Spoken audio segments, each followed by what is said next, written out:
안녕하세요. 수도권에 사는 40대 후반의 여성입니다. 여기에 올라오는 사연들을 들을 때마다 세상에 이런 사람이 정말 있을까 하는 생각을 했어요.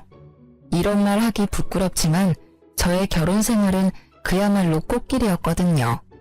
결혼 당시 시어머니는 이미 돌아가셨고 회사를 운영하는 시아버지 혼자만 있었는데 시아버지가 친딸처럼 잘 대해주셔서 시집살이라고는 전혀 모르고 살았습니다. 게다가 남편은 결혼 초부터 지금까지 가정에 충실했어요. 주변 지인들은 다들 시집 잘 갔다고 부러워했고 그래서인지 여기 사연들을 들으면 옛날 드라마나 이혼 관련 프로그램을 보는 듯한 기분이 들었거든요. 그런데 얼마 전 이런 저에게도 여기에 소개할 만한 엄청난 일이 하나 터졌답니다. 옆에서 모든 걸 지켜보시던 친정엄마가 사연 올려보면 재밌을 거라고 하셔서 용기 내 사연을 보내게 되었어요. 저와 남편은 결혼 직후 신혼집을 구할 때 혼자인 시아버지가 신경 쓰였습니다. 술이나 담배를 하시지 않아서인지 건강하시지만 끼니를 제때 챙겨 드시지 않았거든요. 결혼 전에는 남편이 함께 살며 시아버지 식사를 챙겼는데 결혼 후 나가서 살면 그럴 수 없잖아요. 그래서 처음엔 합가할까 생각했지만 시아버지가 같이 살면 아무래도 싸우게 된다며 합가를 반대했습니다. 그래서 우리는 신혼집을 시댁 근처로 구해서 일주일에 한 번은 시댁에 방문했어요. 시아버지는 굳이 피곤하게 매주 안 와도 된다고 말은 하지만 항상 우리가 가면 너무 고마워했습니다. 남편은 아버지 회사에서 20대부터 지금까지 계속 일하고 있어요. 항상 성실하고 열심히 일하는 남편 덕에 결혼 후 경제적으로 힘든 적은 한 번도 없었답니다. 어느 날 어지간하면 시댁에 부르지 않던 시아버지가 진지하게 할 말이 있으니 집에 와달라고 했어요. 무슨 일이지 싶어 남편과 시댁에 가보니 웬 중년 여성분이 앉아 있었습니다. 아버님, 저희 왔어요. 그런데 이분은 누구세요? 사실 내가 예전부터 만나던 사람이야. 이제부터 나도 다시 가정을 꾸리려고 하는데 너희 생각은 어떠니? 시아버지는 쑥스러워하며 재혼을 하겠다고 말했습니다. 사실 혼자 계신 시아버지가 걱정돼서 노인정 같은 곳에서 친구들도 만나고 여자친구도 사귀라고 농담삼아 이야기한 적은 있었는데 이렇게 갑자기 결혼한다고 말할 줄은 몰랐습니다. 게다가 우리는 일주일에 한 번씩은 꼭 시댁에서 밥을 먹었거든요. 그래서 시아버지가 우리에게 말할 기회도 많았는데 그동안 전혀 내색을 안 하셨습니다. 너무 갑작스러운 상황에 너무 당황스러워서 아무 말도 못하고 있는데 시어머니 되실 분이 시아버지 무릎을 탁 쳤어요. 당신은 무슨 애들 의견을 물어요? 우리가 결혼하는데 얘들 의견이 뭐가 중요해요? 혼인신고까지 다 한마당에. 그런가? 아무튼 이 사람 말대로 혼인신고까지 다 했고 이제 살림도 합치게 됐다. 아버지, 아무리 그래도 결혼이라는 중대사를 아들인 제게 통보하는 건 아닌 듯한데 도대체 언제부터 만나신 거예요? 사실 너희들한테 말은 안 했지만 만난 지 1년은 넘었다. 그동안 내가 노인정 가고 친구 만나러 갔다는 거 다 이 사람 보러 다닌 거였어. 한 번은 아들인 저한테라도 살짝 언지를 주시지 그러셨어요. 매주 집에 찾아왔는데 한 번은 말씀해 주실 수도 있잖아요. 말하려고는 했는데 아무래도 너희들이 신경 쓰일 듯해서 일부러 말 안 했어. 그렇지. 우리가 이 나이에 아기를 가질 것도 아니고 그냥 친구처럼 같이 늙겠다는데 니네가 무슨 상관이야? 그리고 우리가 한두 달 만난 것도 아니고 1년을 넘게 만났다. 서로 알 건 다 알 사이니까 괜한 걱정하지 말고 니들이나 잘 살아. 항상 조심스럽게 말하시던 시아버지와 달리 시어머니는 직설적으로 말했습니다. 게다가 검소하고 수수한 시아버지와 다르게 시어머니는 목걸이에 반지, 팔찌, 귀걸이까지 액세서리가 한가득이었어요.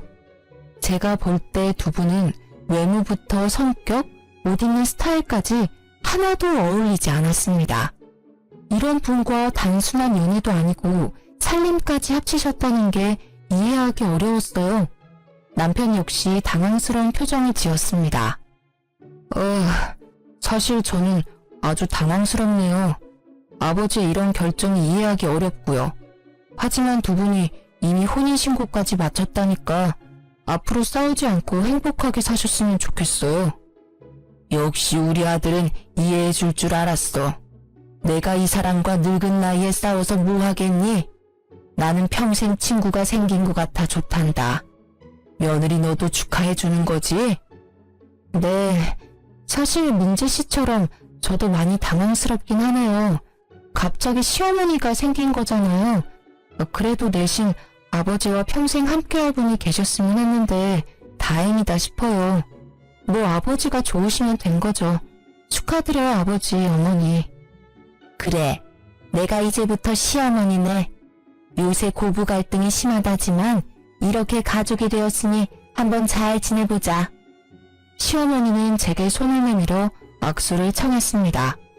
억지로 웃음을 지어 보였지만 왠지 앞으로 힘든 날들이 펼쳐질 것 같은 불길한 예감이 들었어요.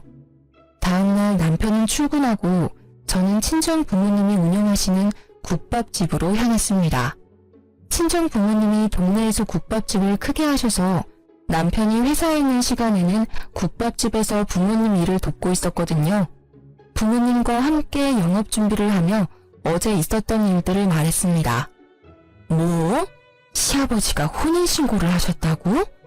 나이 들고 혼자 지내는 것보다는 누군가 옆에 같이 있는 게 좋긴 하다만 그래도 너무 갑작스러워서 당황스럽네. 엄마도 그렇지?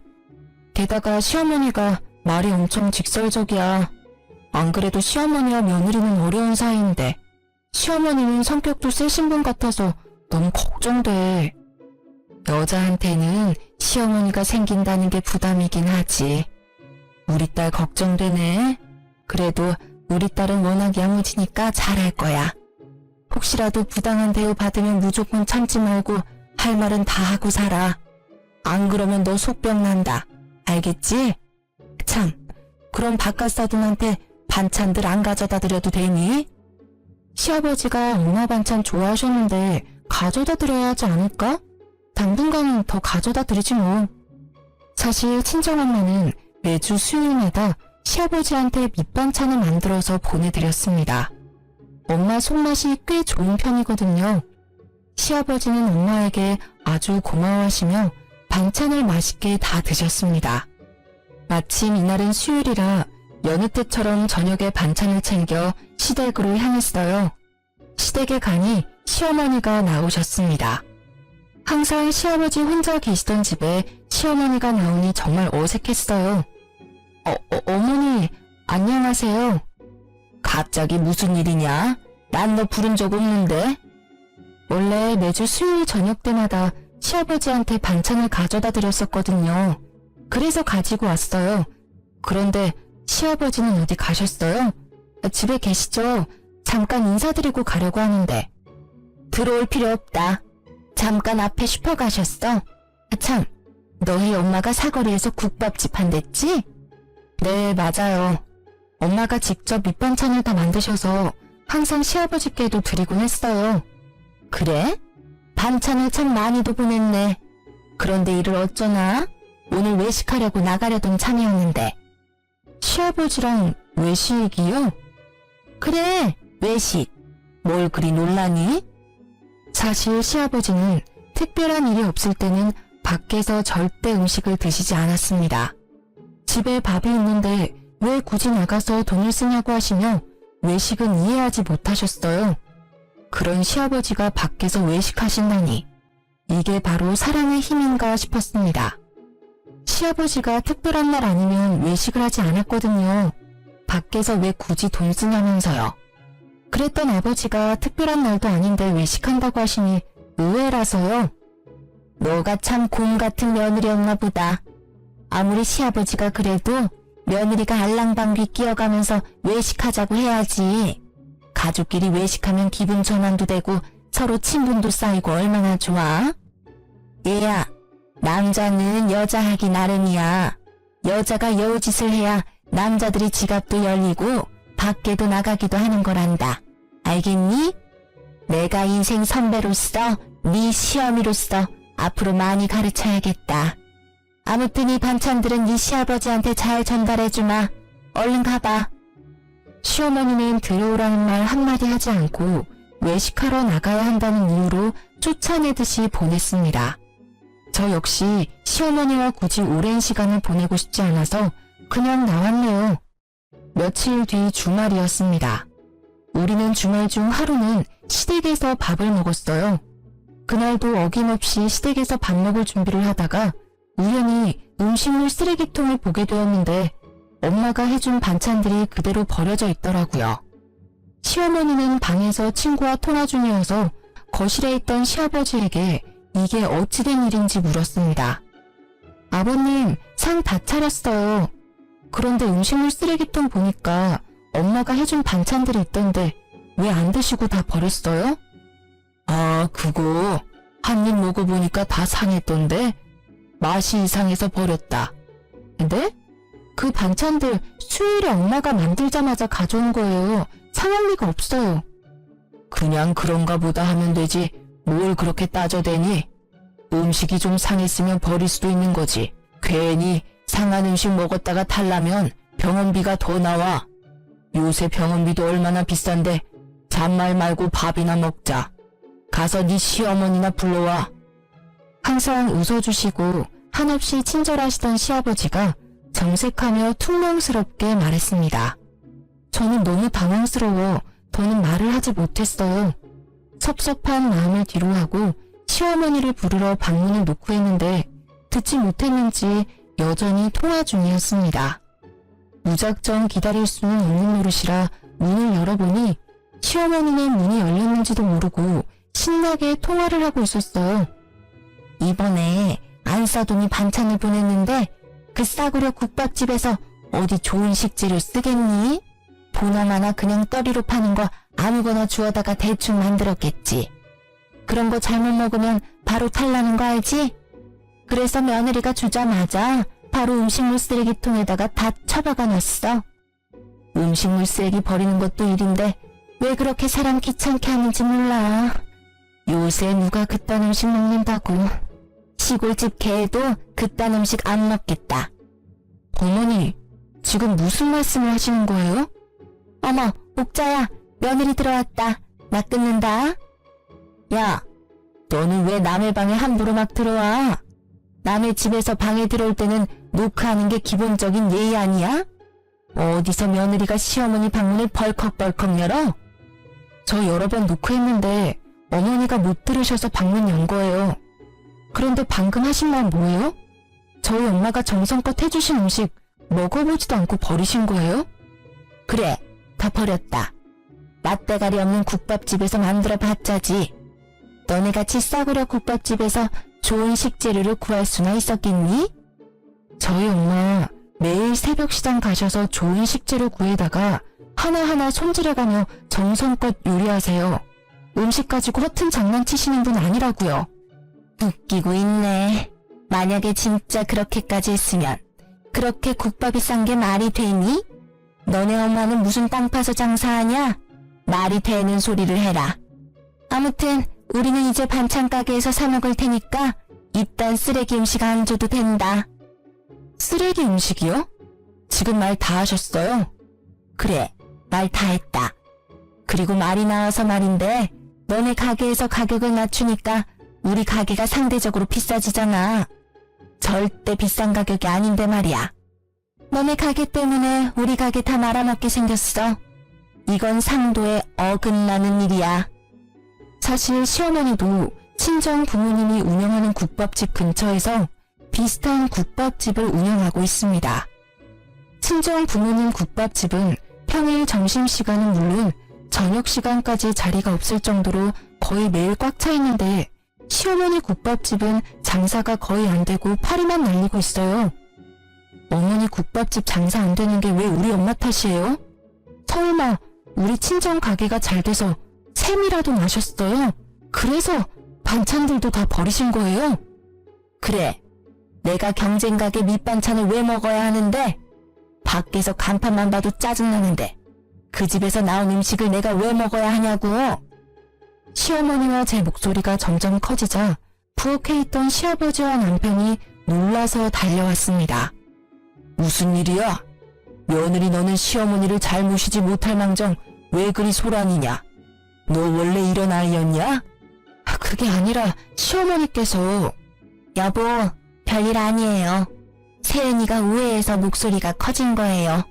신경 쓰지 말고 어서 밥이나 먹으러 가요.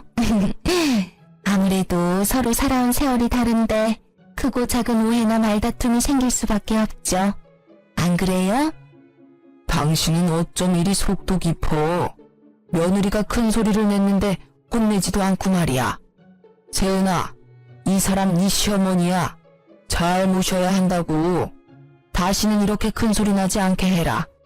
한 번만 더 집에서 이런 소란 생기면 크게 혼낼 거야. 알겠지? 아버지, 왜 세은이한테만 뭐라고 하세요? 어머니가 세은이한테 뭐라고 했을 수도 있잖아요. 내 안사람이? 그럴 리 없다.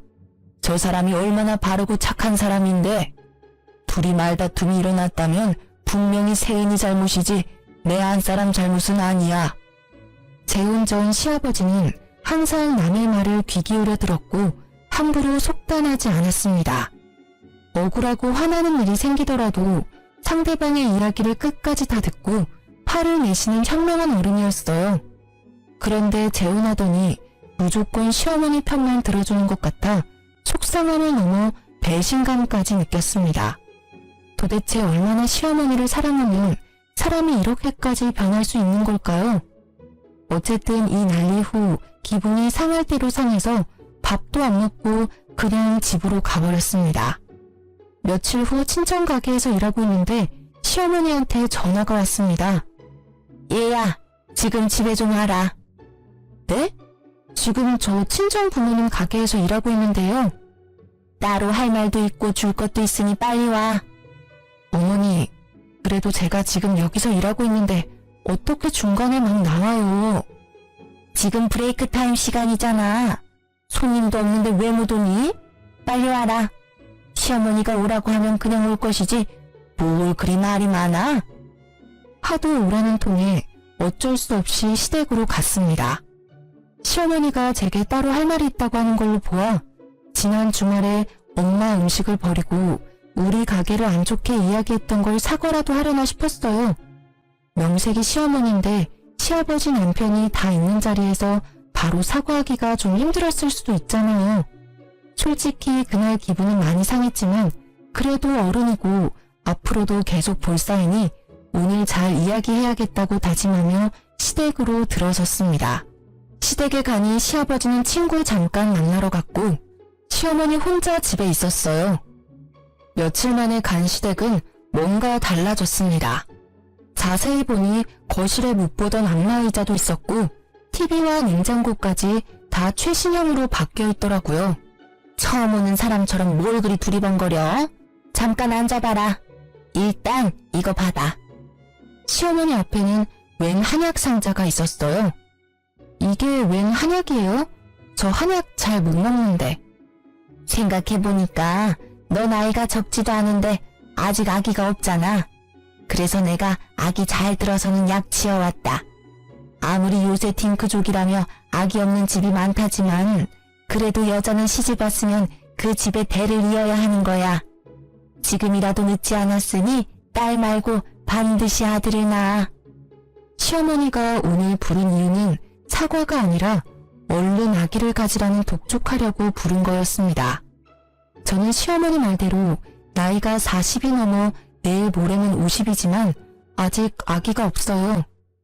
아기가 싫은 건 아니고 젊을 때는 아기를 가지려고 부단히 노력했습니다. 원래 우리 부부는 아들, 딸 둘씩 낳고 싶었거든요. 그러나 아무리 노력해도 아기는 와주지 않았습니다. 그러다 몇 년 전 자궁 내막에 암이 생겨 자궁 적출 수술을 받았고 이제 다시는 아기를 가질 수 없게 되었어요. 이 모든 사실을 시아버지는 알고 있었는데 시어머니한테는 말을 안 했더라고요. 저 사실은 몇 년 전에 자궁 드러냈어요. 그래서 아기 가지는 한약 필요 없어요. 뭐? 그럼 진작 말을 해야지. 이게 지금 얼마짜린데? 한약방 가기 전에 아버지한테라도 물어보시지 그러셨어요. 아니면 제게 전화라도 하시던가요. 여자면 당연히 자궁이 있다고 생각했지. 이걸 나이 먹은 내가 먹을 수도 없고 이를 어쩐담? 그나저나 나는 손주 자식도 못 보겠구나. 내 친구들은 다들 손주제론 보며 행복하게 살던데. 나는 그 소소한 행복조차도 느낄 수 없겠어.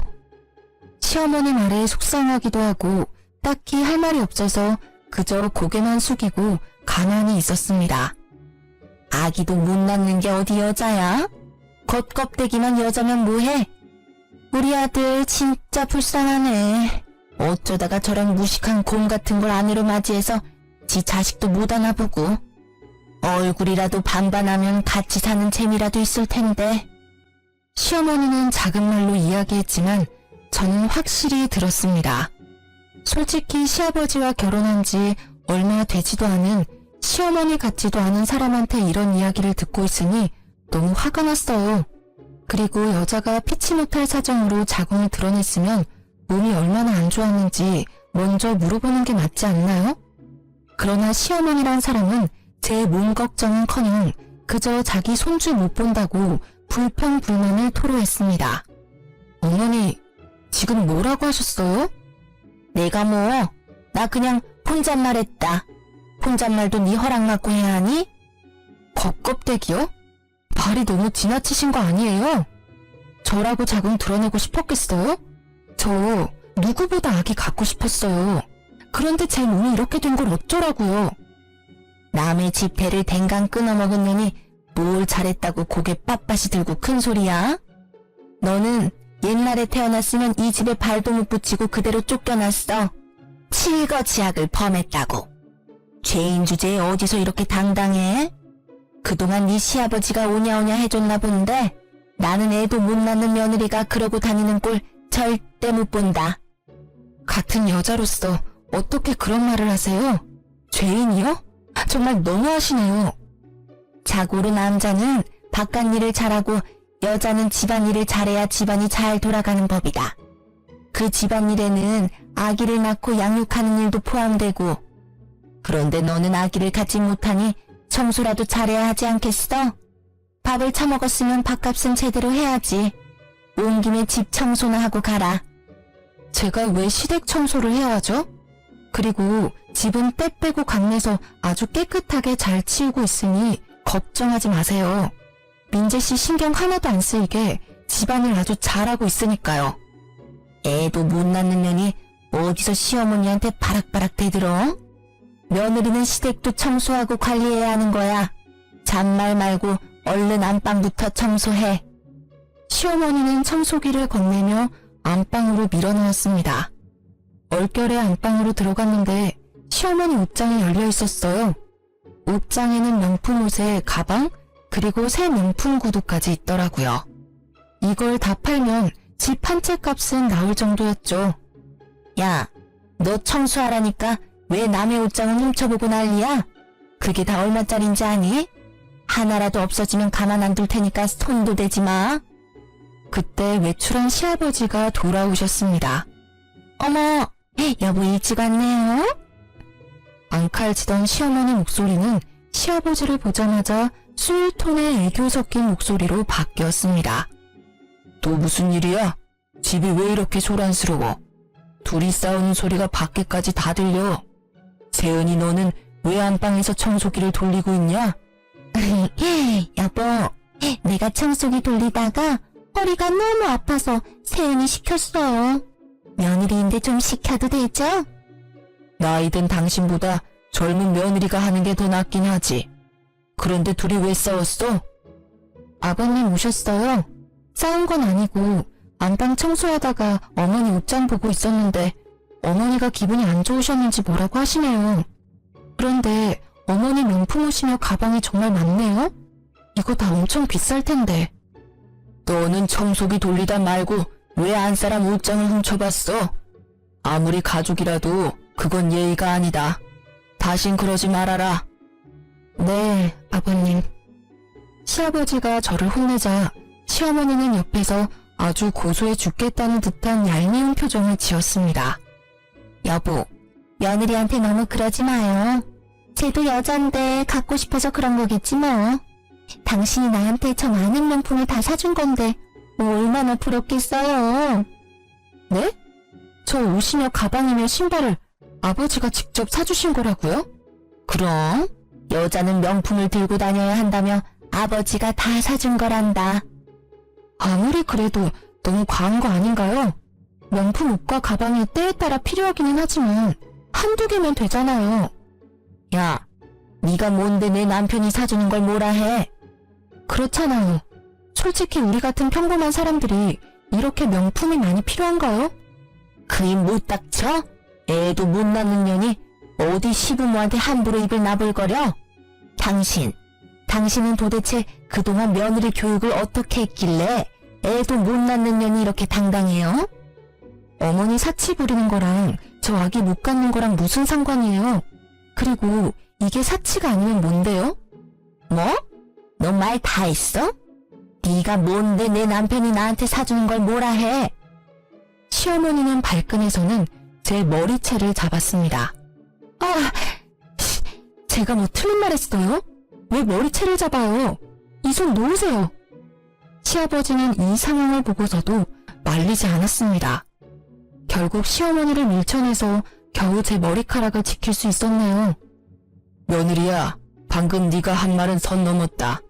필요해서 산 건데 사친에 과하다는 소리 들으면 얼마나 기분 나쁘겠어. 다시는 시어머니한테 그런 선 넘는 언행은 하지 말아라. 이걸 사준 나도 기분이 좋지 않구나.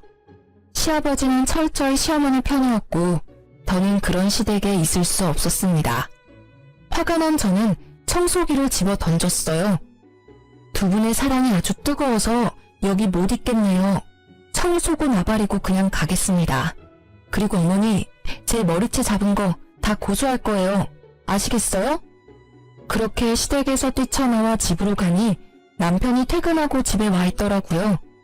남편은 폭탄 맞은 제 얼굴을 보더니 깜짝 놀랐습니다. 무슨 일이야? 얼굴이랑 머리는 왜 그래? 놀란 남편에게 시댁에서 있던 일을 다 말해주었어요. 남편은 제 말을 듣고 화가 나서 당장 시댁에 쫓아가려고 했으나 또다시 그 집에 가서 싸울 기운이 없어서 그냥 있으라고 했습니다. 이후로 시댁에서 우리를 부르지 않았어요. 원래 저는 시아버지와 종종 통화했는데 전화조차도 없는 걸 보며 시어머니가 시아버지를 조종하고 있다는 생각이 들었습니다. 사실 시아버지는 혼자 살 때 월 50만 원도 안 쓰는 절약 정신이 투철한 사람이거든요. 냉장고 TV를 한 번 구매하면 최소 10년은 썼고 중간에 고장나도 어떻게든 고쳐서 사용했습니다. 옷에 구멍나도 바느질을 해서 최소 5년은 입었고 양말 한 짝도 함부로 버리지 않았어요. 이런 사람이 시어머니와 결혼한 후로 명품 옷과 가방을 사고 가전제품도 최신형으로 다 바꿨잖아요. 이게 다 뭐겠습니까? 보나마나 시어머니한테 휘둘린 거겠죠. 솔직히 이러다가 나중에 뭔 일이 날 것 같았지만 제가 뭐라고 할 수는 없었습니다. 사치라는 단어 썼다가 머리채 제대로 뜯기고 왔는데 더 관여했다가는 난리 날 것 같았거든요. 대신 시어머니에 대해 알아봐야겠다는 생각이 들었습니다. 집에서 친정 가게로 가는 길에 시어머니 국밥집이 있었거든요. 오다 가며 가게 안을 슬쩍 쳐다봤는데 한 번도 시어머니가 일하는 걸 본 적이 없어요. 가게에 자주 없더라고요. 장사는 전부 직원한테 맡겨둔 상태였고요. 하루는 직원이 음식물 쓰레기를 버리러 나오길래 얼른 가서 요새 사장님 잘 나오냐고 물어봤어요. 사장님이요? 우리 사장님 일주일에 한 번 정도만 오세요. 사실 시어머니는 평일에 매일 출근한다며 자기도 참 바쁜 사람이라고 생색낸 적이 있었거든요. 매일 출근하면서 가게는 내팽겨두고 어딜 가는지 궁금해지기 시작했어요. 그러면 안 되는 걸 알지만 하루 날 잡아서 시어머니를 미행했어요. 시어머니는 아침 일찍 출근하듯 집을 나와 근처 백화점으로 향했습니다. 명품관에서 아이쇼핑을 하다가 점심 먹을 쯤 어떤 남자를 만났는데 팔짱을 끼는 걸 보니 보통 사이가 아닌 듯 했습니다. 그 모습을 몰래 사진 찍어두고 친정 가게에 출근해 친정엄마한테 보여줬거든요. 그런데 엄마가 사진을 가만히 보더니 깜짝 놀라더라고요. 이 남자가 너네 시어머니랑 같이 있었다고? 응. 팔짱까지 끼는 거 보면 보통 사이는 아닌 게 확실해. 세상에. 얘 나랑 고등학교 동창이야. 얘 옛날에 사기죄로 감방도 다녀왔다던데. 아무래도 너네 시어머니 이상하다. 한번 잘 알아봐. 아, 길 건너에 흥신소 있던데 거기에 의뢰해보던가. 아무래도 시아버지가 뭔가 잘못 걸린 것 같아서 걱정된다. 저는 당장 흥신소로 가서 그날 시어머니를 의뢰했어요. 예상에도 없던 큰 돈이 들긴 했지만 그래도 시아버지를 위해서 반드시 확인할 필요가 있다고 생각했습니다. 며칠 뒤 흥신소 직원에게 연락이 왔는데 너무 충격적이었어요. 시어머니라는 분 연세도 있으신데 아주 대단하시네. 무려 두 남자 사이를 오가며 불륜을 저지르고 계셨어요. 나는 그렇게 하라고 해도 못하겠는데 참 건강하시네. 아무튼 지금 사진 보낼 테니까 한번 봐봐요. 사진을 보니 그때 백화점에서 팔짱 끼던 사기꾼 남자 말고도 또 다른 남자와 불륜을 저지르고 있었습니다. 그러고서는 평생 착실하게 돈만 모으며 살아온 시아버지를 깨워서 시아버지에게도 명품을 차곡차곡 받아낸 것이죠. 시어머니의 기가 막힌 만행들이 수많은 사진 속에 담겨 있었죠. 이 카드를 어떻게 써야 될지 고민하고 있는데 때마침 시어머니한테 전화가 왔습니다.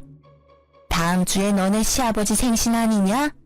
네가 며느리인데 며느리가 시아버지 생일상 차려야 하지 않겠어? 네, 그래야죠. 그날 시아버지 생일상 차리러 갈게요. 그럼 애도 못 낳는데 당연히 그래야지. 그럼 그날 늦지 않게 와라.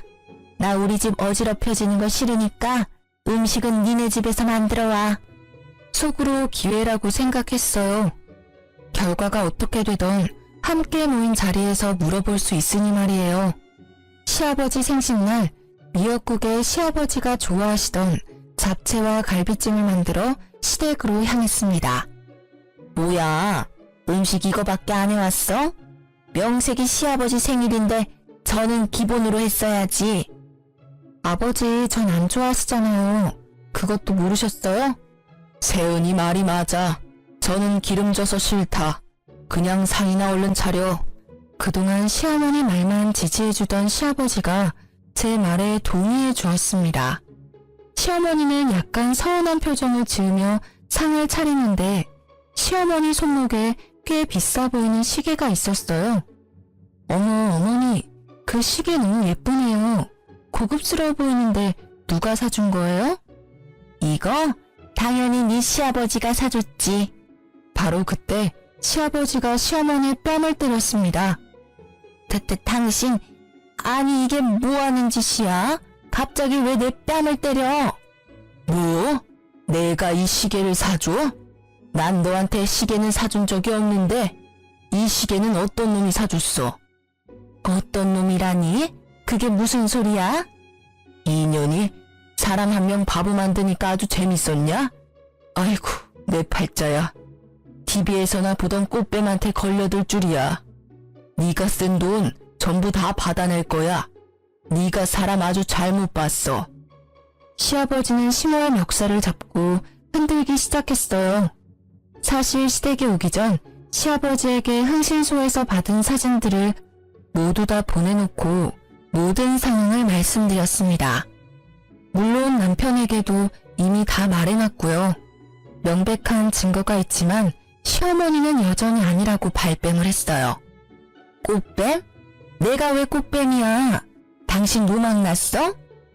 어머니, 이래도 모른 척 하실 거예요? 보다 못한 저는 시어머니한테 흥신소에서 받은 사진들을 모조리 다 보여주었습니다. 사진을 하나하나 보더니 핏기가 사라진 얼굴로 주워 담기 시작했습니다. 그리곤 털썩 주저앉아 시아버지 앞에서 무릎을 꿇었어요. 미안해요. 내가 그냥 미쳐서 제정신이 아니었어요. 이제 다시는 안 그럴게요. 한 번만 용서해줘요. 그러면 나 진짜 허튼 짓 안 하고 당신만 바라보고 살게요. 이 나이에 이혼당하면 나 어떻게 살아요?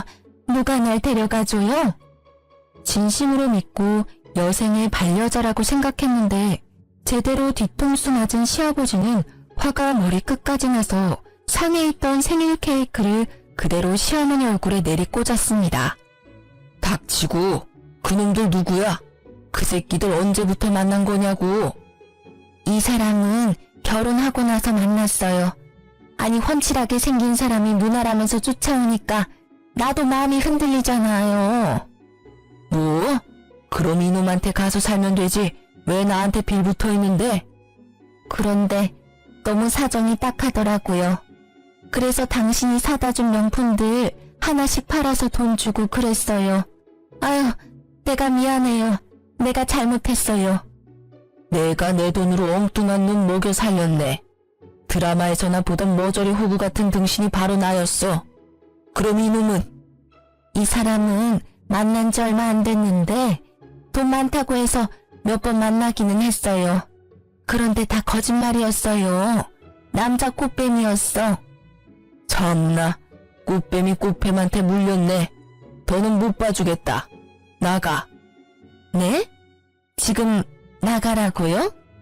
귓구멍 막혔어? 나가라고. 이 집 내 집이야. 내 가족이 아닌 사람은 이 집에 있을 자격 없어. 당장 나가. 우리 이혼이야. 못 나가요. 내가 이 집에서 나가서 어떻게 살아요? 한 번만 봐줘요. 나만 사랑한다며. 제 남편까지 합세해서 사기꾼 신호를 현관문 밖으로 내쫓았어요. 시부는 씩씩대며 참지 못한 분노를 잠재우더니 제게 얼굴을 차마 들고 다닐 수 없다고 하셨죠. 며느리한테 못난 모습 보여서 미안하다며 사과했습니다. 며느리 말이 100번 1000번 맞다. 내가 늙어서 노망이 났나봐. 원래 회사 운영하면서 사람 참 잘 봤는데 어쩜 이렇게 홀딱 속아버렸는지 원. 아무튼 며느리한테는 정말 미안하구나. 내가 너무 큰 상처를 줬어. 진심 어린 사과를 듣는데 왠지 모르게 눈물이 터져나왔습니다. 평소에 시아버지를 보며 정말 인품 좋으시고 멋진 어른이라고 생각하고 존경했거든요. 저를 막내딸처럼 생각한다며 맛있는 음식이 있으면 아들인 남편이 아닌 저를 먼저 챙겨주던 분이었어요. 이랬던 분이 재혼 후 갑자기 달라지니 당황스럽기도 하고 너무 섭섭했습니다. 우리 며느리 이 못난 시아비 때문에 그동안 마음고생 정말 많았구나. 내가 미안하다. 너무 미안해. 그동안 많이 서운했지? 그러나 시아버지 말 한마디에 쌓이고 쌓인 서운한 감정들이 눈 녹듯 녹아내리며 눈물이 쏟아지더라고요. 그 뒤로 2년이 지났고 저는 여전히 장사가 잘 되는 친정 부모님 국밥집에서 일하고 있었습니다. 한창 바쁜 점심 장사를 마치고 브레이크 시간에 잠시 쉬는데 웬 꾀지지한 여자가 들어오더라고요. 자세히 보니 전 신호였습니다. 어머, 꼴이 이게 뭐예요? 어떻게 된 거예요? 명품들은 다 어디 가고 웬 거지 같은 옷을 입고 오셨대. 세은아, 잘 지냈지? 지나가다 보니까 이 앞에 직원 구한다는 거 보고 들어왔어. 네? 저희 가게에서 일하겠다고요? 왜요? 사실 나 너네 시아버지한테 소송당해서 그동안 썼던 돈 다 갚으려고 국밥집 팔아버렸어. 내 재산들은 그 꽃뱀 놈들한테 다 뜯겨서 찜질방 갈 돈도 없어서 노숙하고 있단다. 그래서 말인데 나 진짜 돈 벌고 싶어. 여기서 일 좀 시켜주면 안 될까? 사정은 딱하지만 일을 어째요? 우리는 직원을 뽑지 꽃뱀을 뽑지는 않거든요. 어머니가 여기서 일하다가 남자를 깨워서 단골 손님들을 데리고 나갈 수도 있고요. 전 시모는 화가 잔뜩 나 씩씩거리더니 예전처럼 제 머리채를 잡으려고 하였습니다. 그러나 잽싸게 제가 피한 바람에 결국 잡지 못했고 전 시모는 소리를 질렀어요. 우뱀? 너 말 다 했어? 내가 너네 시아버지한테 들킨 이유가 뭔데? 네가 사진 찍어서 보내는 바람에 이렇게 된 거 아니야. 네가 양심이란 게 있으면 책임져야 하지 않겠어? 그건 무슨 논리야? 나는 진짜 사실을 말한 것뿐이야. 당신이 그렇게 잘못을 저질러 놓고 내가 왜 당신 인생을 책임져야 하는데? 뭐? 당신? 야, 내가 너 전 시어머니였어. 어디서 반말이야? 진짜 한 대 맞고 싶어? 전 시모가 제 뺨을 때리려고 손을 들어 올렸고 저는 그 손을 막았습니다. 바로 그때 주방에 있던 친정엄마가 국자를 들고 와서 전 시모의 뒤통수를 후려쳤어요. 이 여편네가 지금 누구 딸을 때리려고 손을 올려? 저기 CCTV 안 보여? 내가 친히 신고해줘? 콩밥 한번 먹어볼래? 전 시모는 친정엄마를 보더니 두 손을 모아 공손히 인사를 했습니다. 여기 사장님 되시죠? 진짜 제가 참 염치가 없는데 한 번만 부탁 좀 합시다. 보시다시피 제가 형편이 어려워서 그런데 진짜 딱 한 번만 여기서 일하게 해주세요. 배도 고프고 갈 데도 없고 잘 곳도 없고 죽을 지경입니다. 사장님도 저 아시죠?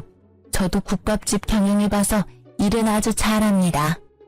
그래요? 정말 여기서 할 수 있겠어요? 우리 가게는 손님이 아주 많아서 일이 많아요. 거기 직원들 3명 정도 할 일을 혼자 하게 돼도 상관없어요? 시켜만 주시면 뭐든 열심히 할게요. 제가 지금 찬밥 더운 밥 가릴 처지가 아니라서요. 제발 일만 하게 해주세요. 그래요. 그럼 한번 일해봐요. 엄마, 미쳤나봐. 이 사람을 믿고 일을 시킨다고요? 누군지 몰라서 그래요? 사람 마음 가지며 장난치며 돈이나 뜯어먹던 꽃뱀이었다고요. 야, 너 말 조심 안 해? 이봐, 당신이나 말 조심해. 여기서 일하게 해주는 대신에 우리 딸이랑 말 한마디도 섞지 말아요. 아, 그리고 꽃뱀이라고 했으니 식사하는 손님들에게도 말하지 마요. 그냥 영업 중에는 주방에서 설거지만 하고 브레이크 시간에는 청소나 해요. 알겠어요? 그날 저녁부터 전 시모는 우리 가게에서 설거지와 청소를 하기 시작했습니다. 물론 음식 제조는 전혀 시키지 않았어요. 우리 가게만의 비법을 훔쳐서 자신 이름으로 국밥집을 새로 낼지도 모르잖아요. 언제 뒤통수를 칠지 모르니 설거지, 청소, 음식물 처리 등 허들의 일만 연락에 시켰습니다. 그래도 불안하긴 하더라고요. 하지만 엄마는 사돈 대신 복수라도 해야겠다며 최대한 힘든 일만 골라서 시켰습니다. 최저 시급으로 말이죠. 하루는 브레이크 시간에 저녁 영업 준비를 하고 있는데 전 시모가 엄마 몰래 제 앞에 오더니 자기 등에 파스를 붙여달라고 내밀더라고요. 얼마나 파스 붙여줄 사람이 없으면 나한테 와서 일어나 하는 생각에 마지못해 붙여줬습니다. 아이고, 나이 먹고 이딴 일 하려니까 죽을 맛이야. 그래도 너랑 나랑 시어머니, 며느리로 인연을 맺은 사이인데 너네 엄마한테 잘 말해서 어떻게 일 좀 줄여달라고 하면 안 되겠냐? 말도 안 되는 소리를 짓거리길래 대답할 가치도 못 느꼈죠. 전 시모는 계속 엄마한테 말 좀 잘해달라고 청탁을 하더라고요. 이봐요, 잘리고 싶어요? 우리 딸한테 말 한마디도 섞지 말라고 했죠? 엄마, 이 사람이 너무 힘들어서 죽겠다고 일 좀 줄여달라는데 어떻게 해요? 아, 일을 좀 줄여달라? 그럼 오늘부로 일 그만두세요. 평생 쉬면 되지. 두르고 있는 앞치마 여기 던지고 나가세요. 아이고, 제가 정신이 어떻게 됐나 봐요. 따님한테 말 실수를 했네요. 죄송합니다. 음식물 쓰레기통 닦으면 되죠? 전 시모는 엄마 말에 꼼짝도 못하고 다시 주방으로 갔습니다. 그 모습을 보니 아주 고소하고 웃기더라고요. 이렇게 이혼 후 인생 최악의 날들을 지내는 전 시모와는 달리 시아버지는 인생에서 가장 여유롭고 행복한 나날들을 보내고 있습니다. 최근에 운영하던 회사 대표 자리를 남편에게 물려주고 퇴직하셨거든요. 그 덕에 남편은 사장이 되었고 전보다 더 열심히 일에 몰두하느라 엄청 바쁩니다. 그래서 저도 새벽부터 아침밥 차려주고 점심때 먹을 도시락도 챙겨주느라 정신없네요. 사실 시아버지가 이혼한 뒤에도 한동안은 서먹서먹했는데 예전처럼 일주일에 한 번은 같이 밥 먹고 있습니다. 그리고 한 달에 한 번은 비싼 음식점에서 맛있는 음식을 사주신답니다. 메뉴는 온전히 제가 선택하고요. 처음에는 너무 부담스러워서 제가 메뉴를 고르지 못하자 인당 20만 원이나 되는 비싼 뷔페를 데리고 가셨습니다. 너무 부담스럽다고 하니 시아버지가 제게 이런 말을 하셨어요. 너가 그때 그 사진을 보내주지 않았으면 나는 여전히 그 뷔페만 태울려서 내 돈 다 바치면서 살았을 거다. 너한테는 내 전 재산을 다 줘도 하나도 아깝지 않아. 그러니 부담 갖지 말고 마음 편히 먹어라. 이제 조금 있으면 시아버지 생신이에요. 이번 생신은 다 같이 환상의 섬 제주도로 여행을 가서 좋은 추억을 만들고 오려고 합니다. 그날 날씨가 화창했으면 좋겠네요. 저의 사연은 여기까지입니다. 여러분은 재미있으셨는지 모르겠네요. 끝까지 들어주셔서 감사합니다.